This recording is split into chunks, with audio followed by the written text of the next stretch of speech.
Hello, नमस्कार, सत श्री अकाल, आदाब, प्रणाम मेरे तमाम विद्यार्थियों। मैं स्वागत करता हूं आपको अपने वीके हाईटेक स्कूल चैनल पर। कल हम लोग गणित में प्रश्नावली 4.4 का क्वेश्चन नंबर 6 देखा था। आज हम लोग प्रश्न संख्या 7 को देखेंगे। ध्यान से सुनेंगे। पहले प्रश्न है, मान लीजिए A 4 2 है, B 6 5, C 1 4 एक त्रिभुज ABC के शीर्ष है। चलिए सबसे पहले हम क्या कर लेते हैं। देखिए हमारा प्रश्नावली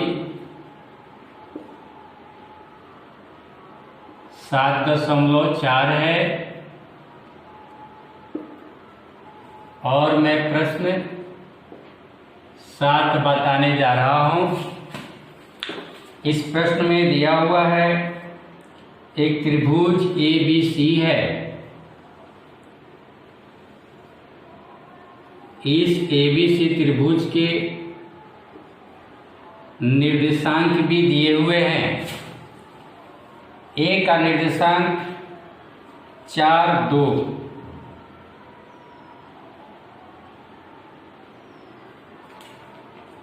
B का निर्देशांक 6 5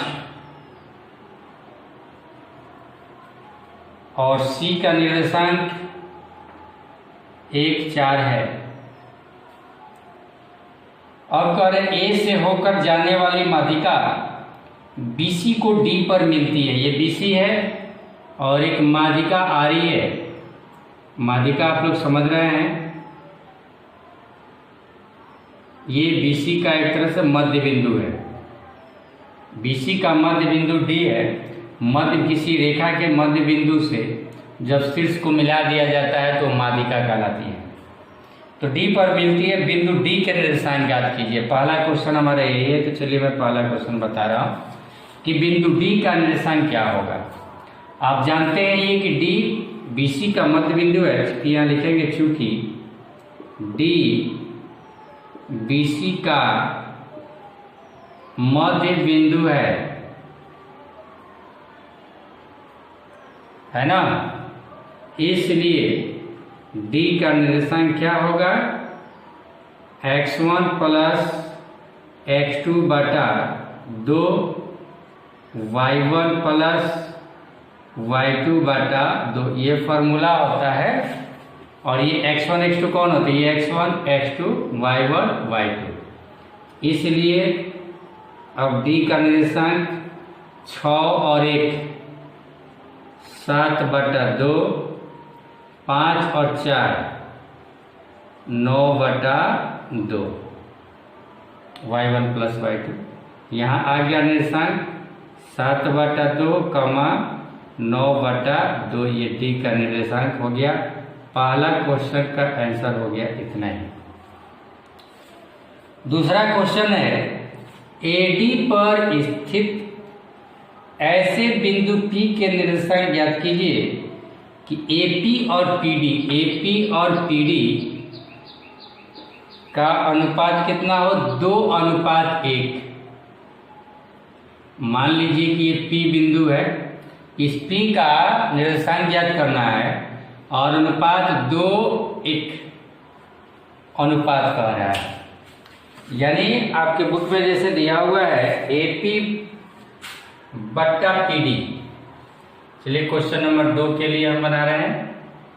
AP बट्टा PD बराबर दिया हुआ है 2/1 अनुपात दिया हुआ है।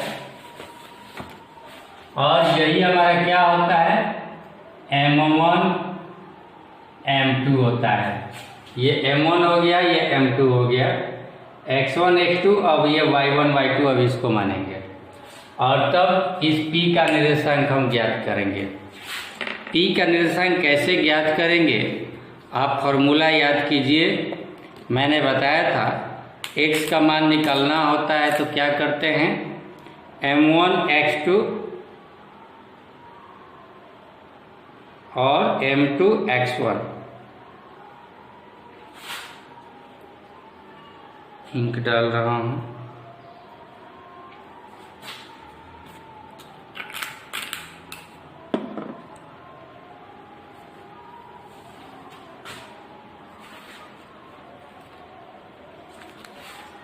तो P का निर्देशांक,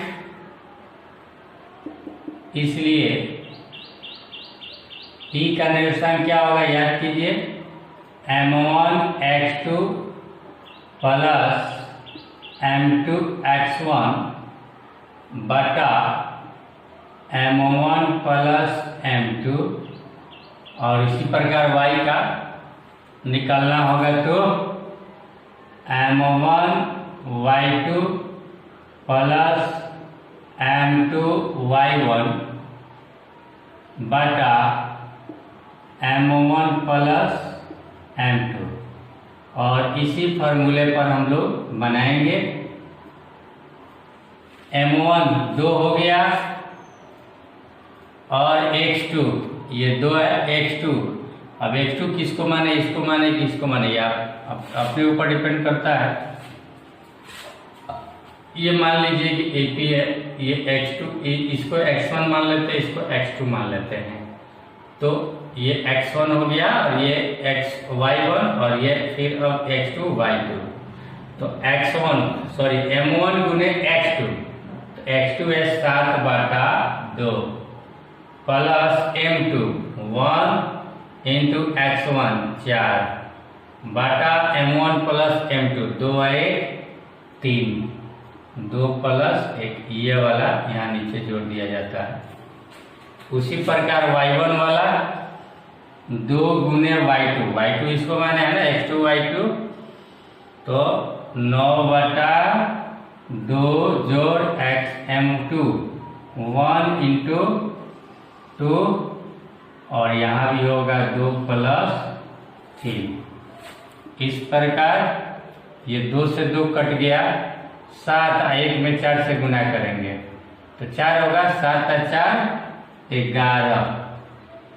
11 बटा 5, और ये भी 2 से 2 कट गया, और ये 2 से गुना करेंगे 2 और 9 11 बटा 5। P का निर्देशांक आ गया 11 बटा 5, 11 बटा 5 दोनों में आ गया, ठीक है,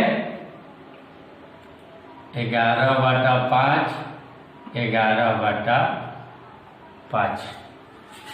अब क्वेश्चन नंबर 3 कह रहा है, माध्यिकाओं BE और CF पर ऐसे बिंदुओं Q और R के निर्देशांक ज्ञात कीजिए जो सबका अनुपात 2:1 और CR RF ये भी 2:1, मतलब माध्यिका इसका भी डालना है,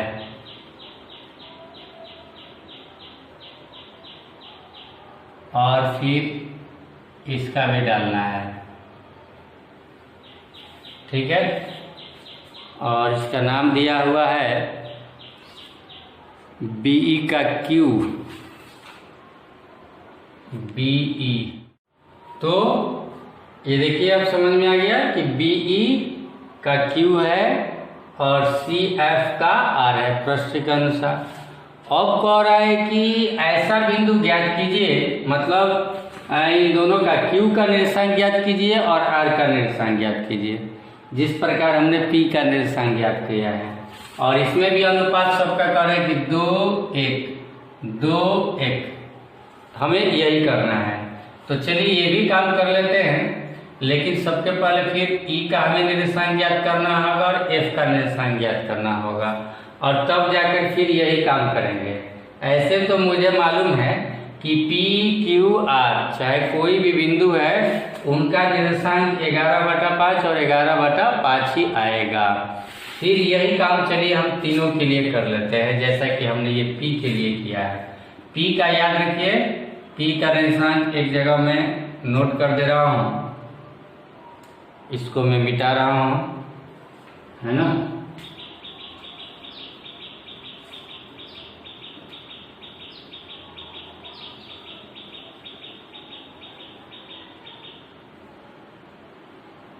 इसको भी मैं नहीं मिटाऊंगा, ध्यान दीजिएगा। अब यहाँ पर देखिए, जैसे हमें बीई का मध्य बिंदु Q निकालना है, तो यहाँ लिखेंगे, सॉरी ई पहले निकालना है ना, ई AC का मध्य बिंदु है। जैसे हमने BC का मध्य बिंदु D लिखा था, और फिर आप लोग मिटा कर नहीं डबल करेंगे, जितना लिख दिया उतना लिख दिया। मैं मिटाकर फिर से बना रहा हूँ, तो आप भी मिटाकर फिर से नहीं बनाएंगे, है ना। यहाँ अब मैं लिख रहा हूँ ई AC का मध्य बिंदु है। मैं आपको समझाने के लिए कि वही काम हमें 3 बार करना है। ई AC का मध्य बिंदु है, तो अब ई का निर्देशांक क्या होगा? तो ई का निर्देशांक होगा, देखिए x1 प्लस AC है ना, AC यानी ये वाला, यानी 4 और 1 5, 5/2 और 2 और 4 6, 6/2 y1 प्लस y2। इस 6/2 को हम कितना लिख सकते हैं? 5/2 कमा 6/2 यानी 3 हमने लिख दिया। ये हमारा किसका निर्देशांक आ गया? ई का निर्देशांक आ गया। ठीक है, अब जब ई का निर्देशांक आ गया 5/2 और 3, तो 2:1 में बांटते हुए हमें क्यू का निर्देशांक ज्ञात करना है। जहाँ पर दिया हुआ है कि BQ बटा PE, ये दिया हुआ है BQ बटा QE, हाँ BQ बटा QE 2:1, तो हमें Q का निर्देशांक ज्ञात करना है, यानी इसका निर्देशांक ज्ञात करना है।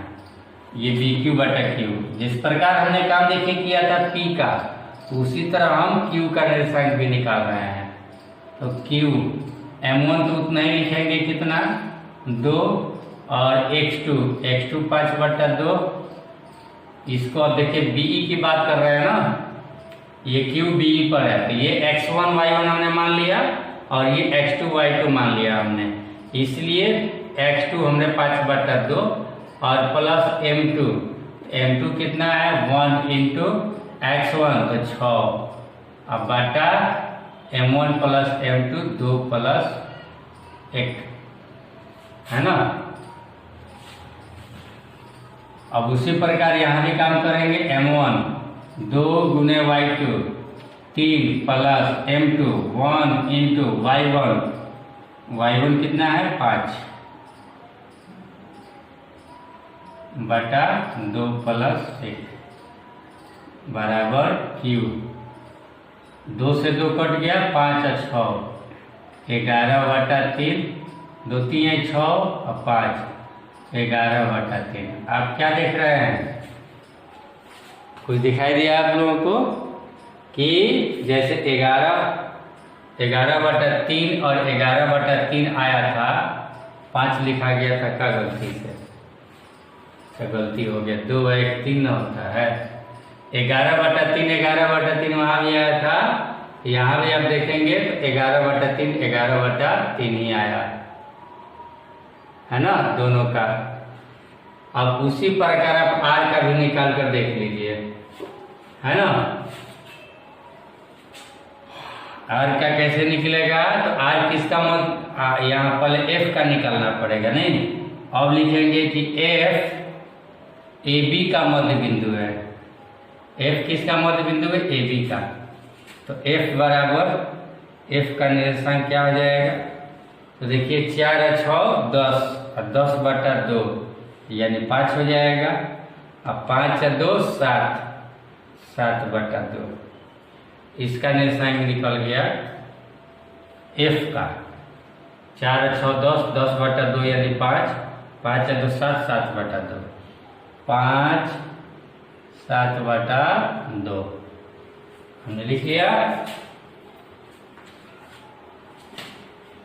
अब इसके बाद देखिए हम क्या करेंगे, जैसे ये काम किया है, दिया हुआ देखिए CR बटा RF 2:1 दिया हुआ है। तो अब हम किसका निर्देशांक निकालेंगे? R का, और देखेंगे R का भी निर्देशांक कितना ही आएगा। कैसे आएगा? तो 2 गुने, चलिए 2 गुने x2 यानी 5, हम यहीं पर बना रहे हैं। 2 गुने 5 प्लस 1 गुने x1, 1 हो गया। और y1 का 2 गुने 7/2,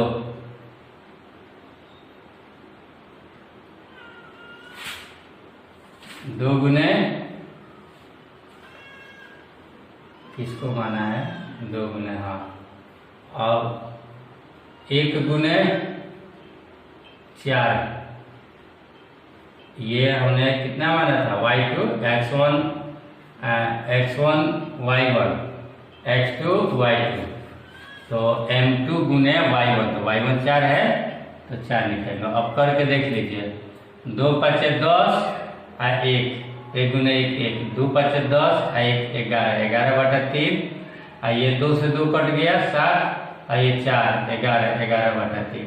तो आपने क्या देखा कि तीनों का निर्देशांक P Q R सबका निर्देशांक एक ही आ रहा है, 11/3, 11/3, अर्थात ये क्या है? समपाती है। ये P Q R कहीं अलग अलग स्थान पर नहीं है, तीनों जो है एक ही स्थान पर है। तो हम यहाँ क्या कर सकते हैं कि किसी त्रिभुज की माध्यिकाएं एक दूसरे को 2:1 में विभाजित कर रही हैं। सब जितने भी माध्यिकाएं हैं सब आप देखिए 2:1, 2:1, 2:1, और सब एक ही बिंदु पर मिल रही, 11/3, 11/3 के निर्देशांक पर। चलिए ये 3 नंबर क्वेश्चन हो गया। 4 नंबर क्वेश्चन देखते हैं, आप क्या देखते हैं? तो आप क्या देखते हैं, यहाँ लिखे वह बिंदु जो तीनों माध्यिकाओं में सर्वनिष्ठ उसे त्रिभुज का केंद्र कहलाता है, या प्रत्येक माध्यिका को 2:1 में विभाजित करता है। यानी यह जो है वह क्या है? PQR, यहाँ मेरी संपाती है तथा ये क्या कहलाती है? केंद्रक। माध्यिका जहां पर काटती है उसे केंद्रक कहते हैं। तो केंद्रक हो गया। और संपाती लिख दिया। अब कह रहा है यदि xy, x2y और y2y3 दिया हुआ हो तो इस त्रिभुज के केंद्रक ज्ञात करें। तो त्रिभुज का केंद्रक ज्ञात करने के लिए हम जानते हैं क्या फॉर्मूला देंगे, देखिए इसी से निकल जाएगा।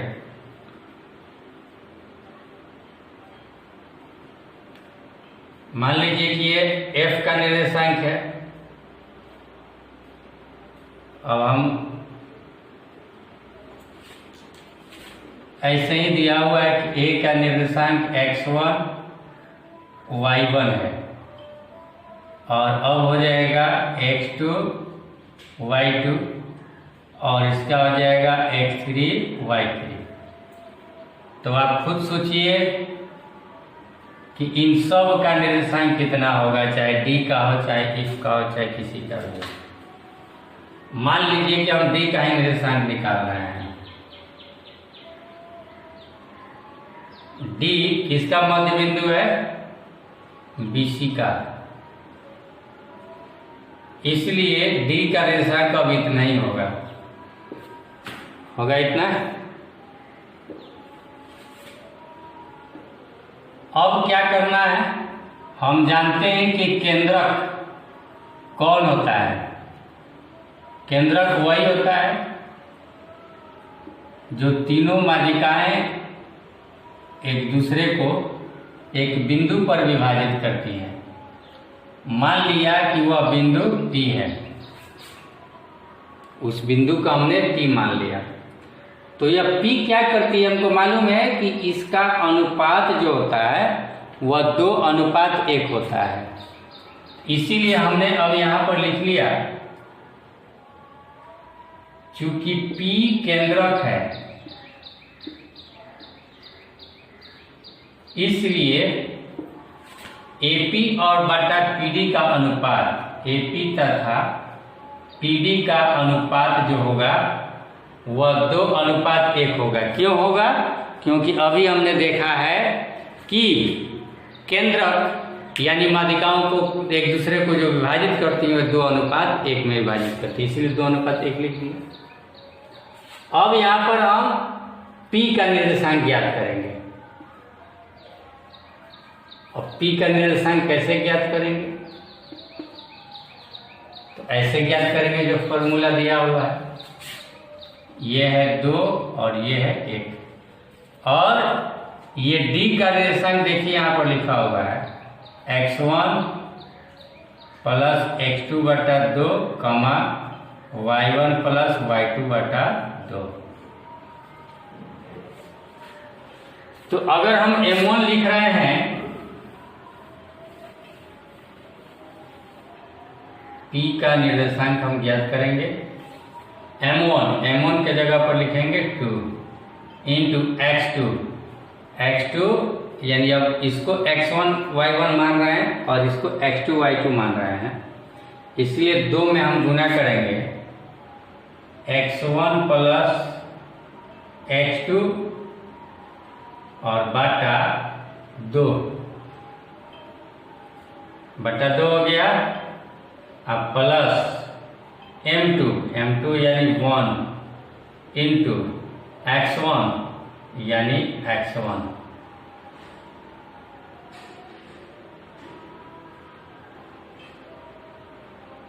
सब का बटा M1 प्लस M2 यानी 2 प्लस 1।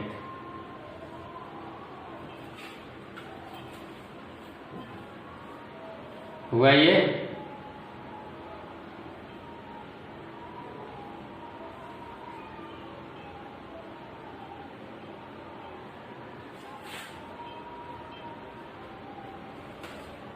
सॉरी, अब यहाँ पर हम गलती हो गया, देखिए x2 और x3 है यहाँ पर, ये हमने नहीं सुधारा है, और y2 और y3, इसका मतलब तो x2 x3 प्लस 2 बटा 2 होगा, और y2 y3 बटा 2। यहाँ हमने गलती कर दिया है, वही x2 प्लस x3 बटा 2 और यहाँ x1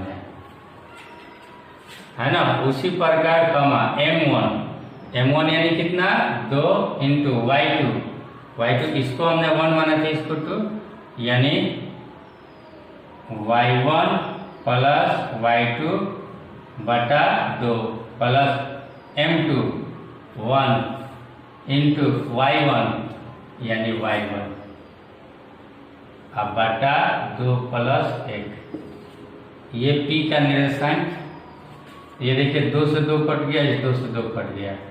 आप यहाँ क्या लिख सकते हैं, x2 plus x3 plus x1 बटा 3, y1 plus y2 plus y3। तो यहाँ गलती हो गया था,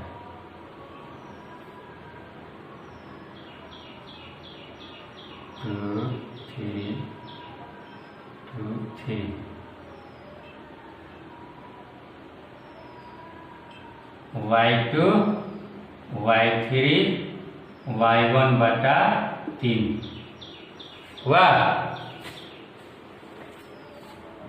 अब इसी को हम सजा कर लिख सकते हैं x1 plus x2 plus x3 बटा 3 y1 plus y2 plus y3 बटा 3।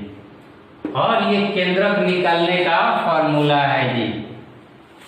अगर किसी त्रिभुज का P केंद्रक है तो यह P केंद्रक कैसे निकलेगा, तो x1 plus x2 plus x3 बटा 3 y1 plus y2 plus y3 बटा 3।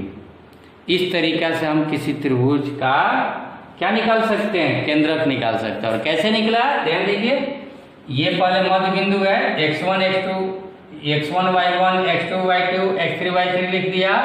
अब D निकालेंगे तो D कैसे निकलेगा, क्योंकि D BC का मध्य बिंदु है, इसीलिए लिखेंगे x2 प्लस x3 बटा 2 और y2 प्लस y3 बटा 2। ये लिख दिया, D का निर्देशांक निकल गया। और हम जानते हैं कि केंद्रक जो होता है माध्यिका को 2:1 में विभाजित करता है, इसीलिए AP बटा BD अनुपात 2/1 लिख दिया हमने। और ये जो हमारा विभाजन सूत्र होता है वह विभाजन सूत्र पर हमने बैठा दिया। देखिए M1 और X2 इसको ले लिया। इस प्रकार से हमारा जो सूत्र आया केंद्रक का x1 + x2 + x3 बटा 3 और y1 + y2 + y3 बटा 3। ये केंद्रक का सूत्र है जी, याद रखिएगा आप लोग।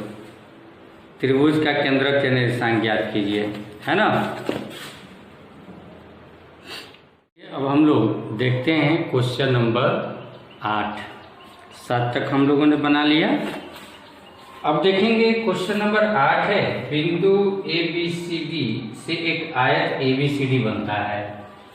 तो हम सबसे पहले क्या कर लेते हैं, एक आयत बना लेते हैं और इस आयत का हम लोग निर्देशांक भी अंकित कर लें, लिख लें।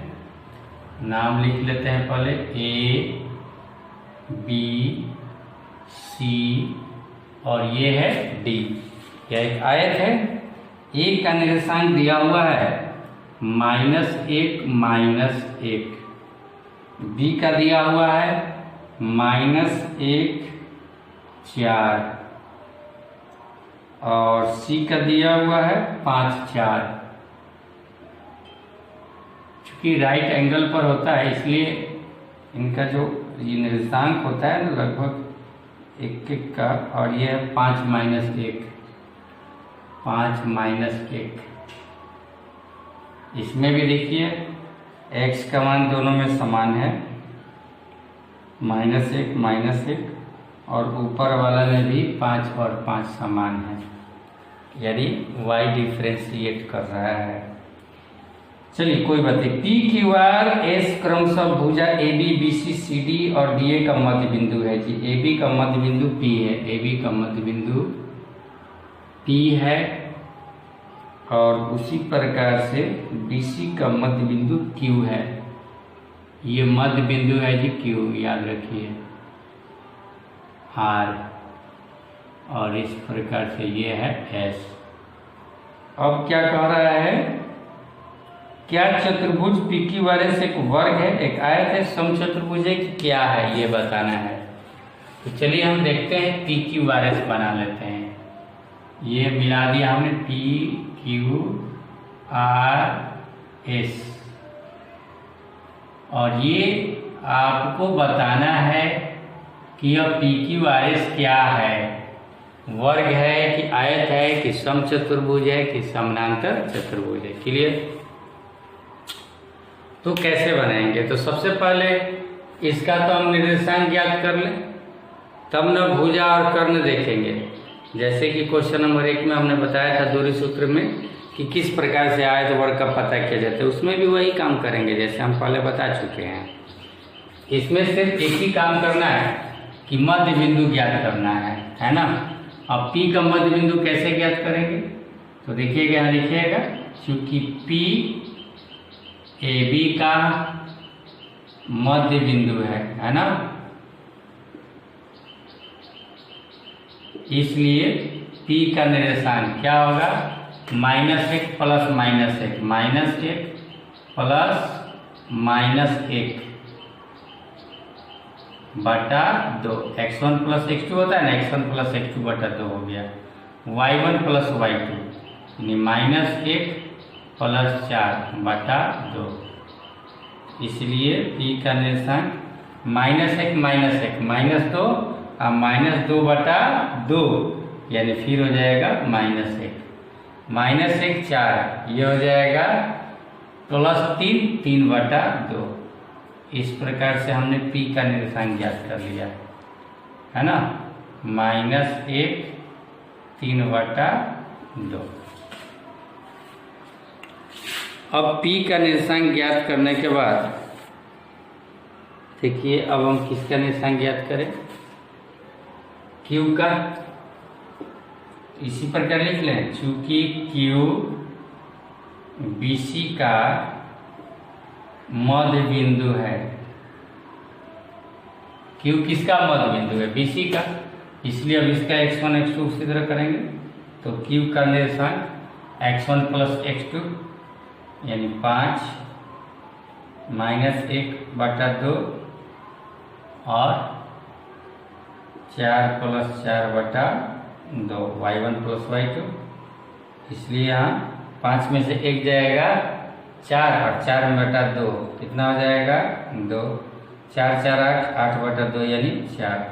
तो Q का निर्देशांक निकल गया 2 4। उसी प्रकार अब हम R का भी निर्देशांक ज्ञात कर लें, क्योंकि R DC का मध्य बिंदु है ना, DC का मध्य बिंदु है, इसलिए R DC का मध्य बिंदु है, इसलिए R 5 5/2 -1 + 4/2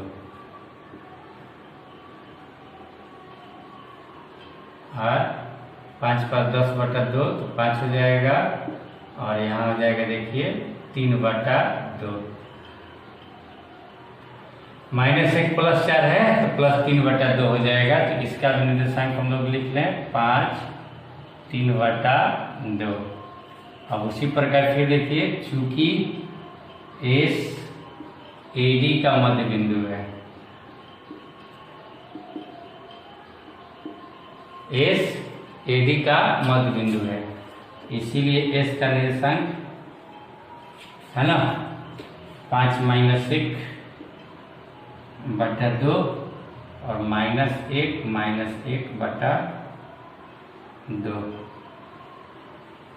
एस का निर्देशांक हो जाएगा 5 में से 1 जाएगा 4 4/2 यानी 2 और -1 -1 -2 में 2 कीजिएगा तो -1 यानी इसका निर्देशांक आ गया 2 - 1।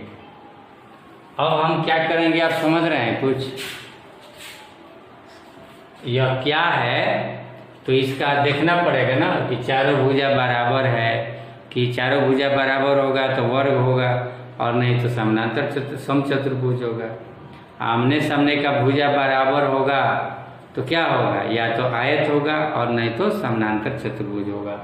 तो हमें दूरी निकालनी पड़ेगी PQ की, फिर QR की, फिर RS की, फिर और इसका सूत्र आप याद कीजिए, √अंडर क्या होता है x1 - x2 प्लस, याद है ना।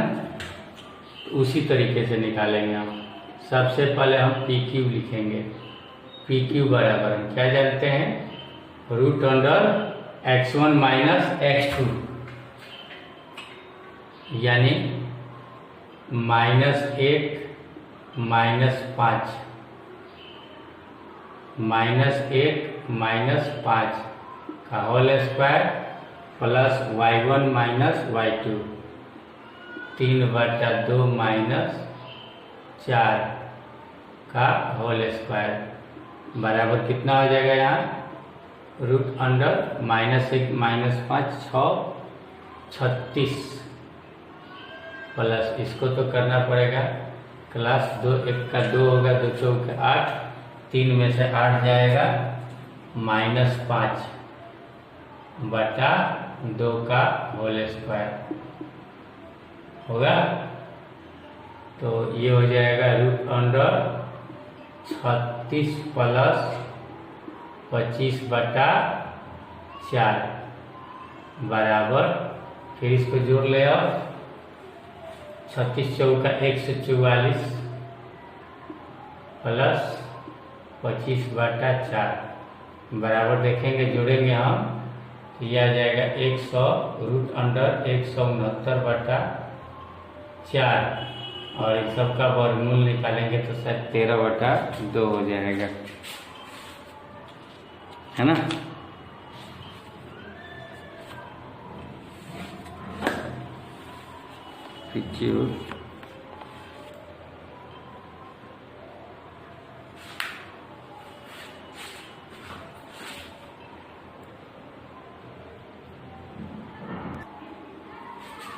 गलती लग रहा है x1 - x2, देखिए गलती हो गई यहीं पर -1 और यहाँ 2 है,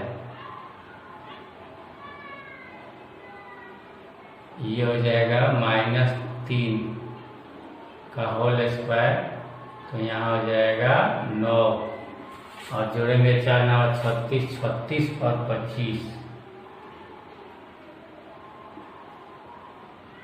तो ये हो जाएगा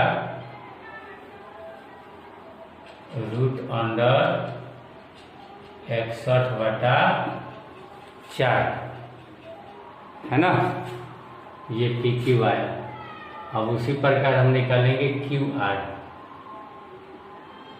दूरी सूत्र से ही QR, देखिए ध्यान से, 2 घटाव 5 का होल स्क्वायर प्लस 4 घटाव 3/2 का होल स्क्वायर बराबर 2 घटाव 5 करेंगे तो -3 का होल स्क्वायर करेंगे तो 3 के 9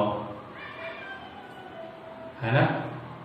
और यहाँ देखिए 4 दूनी 8, 8 में से 3 जाएगा 5, 5/2 का स्क्वायर करेंगे तो ये भी आ जाएगा फिर 25/4, यानी ये भी आ गया आपका √61/4, ये भी आ गया 61/4 √QR। अब निकालेंगे RS, RS निकाल कर देख लीजिए, 5 घटाव 2 का होल स्क्वायर प्लस 3/2 घटाव 1 यानी +1,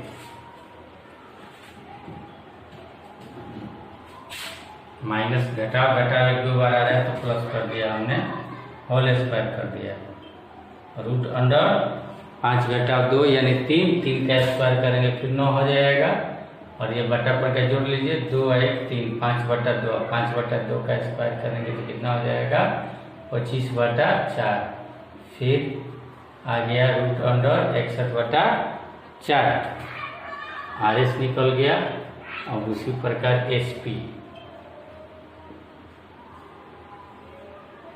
SP निकालेंगे, फिर यहाँ देखिए 2 घटाव 1 यानी प्लस कर दें होल स्क्वायर प्लस, फिर देखिए वहाँ पर -1 है तो -1 -3/2 का होल स्क्वायर बराबर, जोड़ लीजिए 2 1 3, 3 के 9, यहाँ फिर जोड़िएगा तो 2 2 3 -5/2 आएगा, और -5/2 का स्क्वायर कीजिएगा तो फिर कितना होगा 25/4, यानी फिर इनको जोड़ लीजिए तो √61/4।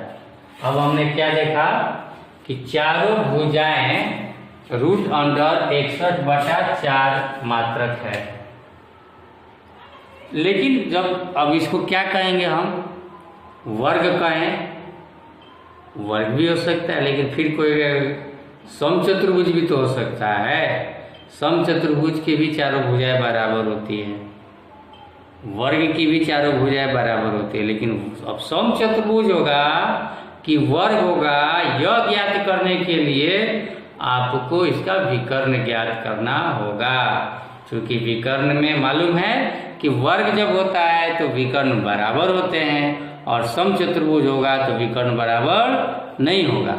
सो हम क्या करें, यहाँ पर विकर्ण ज्ञात कर लें। यहाँ तो लिखिए चारों भुजा बराबर है, विकर्ण, तो विकर्ण कौन कौन है देखिए, PR और SQ। PR की बात कर लें, PR बराबर √, देखिए PR -1 -5 का होल स्क्वायर प्लस 3/2 -3/2 का whole square, y1 plus y2।